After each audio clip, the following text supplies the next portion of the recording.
আজ আপনাদের সাথে যে বিষয়টি নিয়ে কথা বলবো সেটি হচ্ছে বুকের ব্যথা। তো আমরা সাধারণত বুকের ব্যথা এটা গ্যাসের জন্য হচ্ছে নাকি হার্টের জন্য হচ্ছে এটা ডিফারেন্সিয়েট করতে পারি না।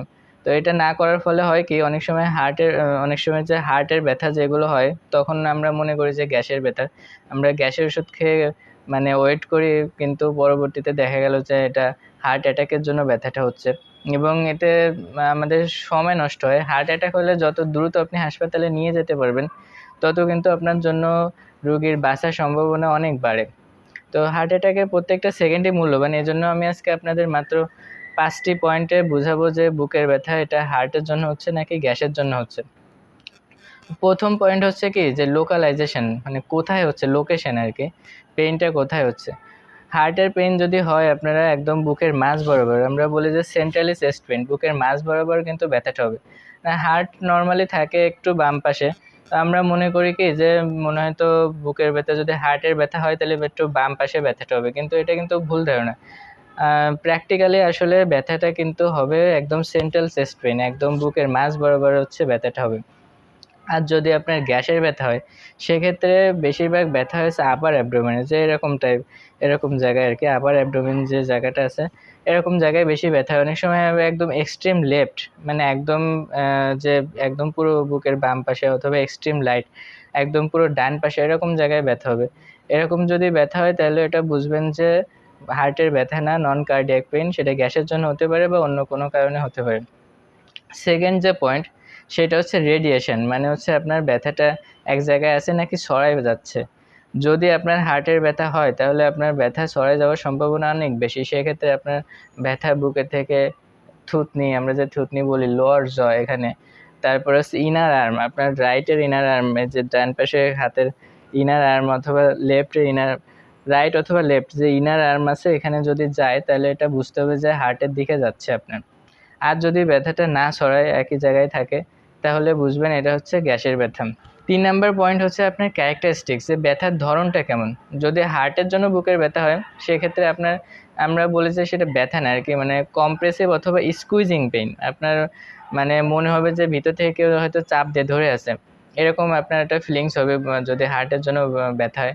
আর যদি সেটা গ্যাসের ব্যথা অথবা নন কার্ডিয়াক পেইন হয় তাহলে সেটা যে কোনো একটা স্থানে থাকতে পারে, লোকালাইজড পেইন হবে। অথবা দেখা গেল আপনি যদি একটা আঙ্গুল দিয়ে দেখাইতে পারেন যে আমার এখানে ব্যথা হচ্ছে, অথবা এখানে ব্যথা হচ্ছে, অথবা এখানে ব্যথা হচ্ছে, তাহলে এটা বুঝবেন যে এটা হার্টের ব্যথা না। অথবা যদি আপনার যেখানে ব্যথা হচ্ছে এখানে যদি আপনার চাপ দিলে, প্রেস করলে আরও বেশি ব্যথা হয়, তাহলেও বুঝবেন যে এটা হার্টের ব্যথা না। বুকের ব্যথা যদি হার্টের কারণে হয় তাহলে আপনার ব্যথা কিন্তু বন্ধ হবে না। এবার 4 নাম্বার পয়েন্ট হচ্ছে আপনার রিলিভিং ফ্যাক্টর অথবা এক্সাজাইটিং ফ্যাক্টর। যদি হার্টের জন্য বুকের ব্যথা হয় তাহলে আপনার কোনো কাজ করলে, ধরেন আপনি সিঁড়িতে উঠলেন অথবা ভারী জিনিস নিয়ে সিঁড়িতে উঠলেন, তাহলে কিন্তু ব্যথা অনেক বেশি বেড়ে যাবে। আপনি যদি একটু দৌড়াদৌড়ি করেন বা হাঁটাচলা করেন ব্যথা অনেক বাড়বে। আর যদি আপনার গ্যাসের ব্যথা হয়, গ্যাসের ব্যথা হলে হচ্ছে আপনি যদি হাসি কাশি দিলে ব্যথা বাড়ে তাহলে বুঝবেন যে এটা গ্যাসের ব্যথা। অথবা যদি আপনি মুভমেন্ট করলে ব্যথা বাড়ে তাহলে বুঝবেন যে নড়াচড়া করলে ব্যথা বাড়তেছে, তাহলে এটা বুঝবেন যে গ্যাসের ব্যথা। আর গ্যাসের ব্যথা যদি হয় তাহলে আপনি যদি হাসি কাশি দিলে দেখবেন অনেক সময় ব্যথা বেড়ে যায়, তাহলে এটা বুঝবেন যে গ্যাসের ব্যথা। অথবা আপনি একটু মুভমেন্ট করলেন, এদিক ওদিক নড়াচড়া করলে যদি ব্যথা বেড়ে যায় তাহলে এটা অবশ্যই মানে গ্যাসের দিকে যাচ্ছে, আপনার গ্যাসের ব্যথার দিকে যাচ্ছে।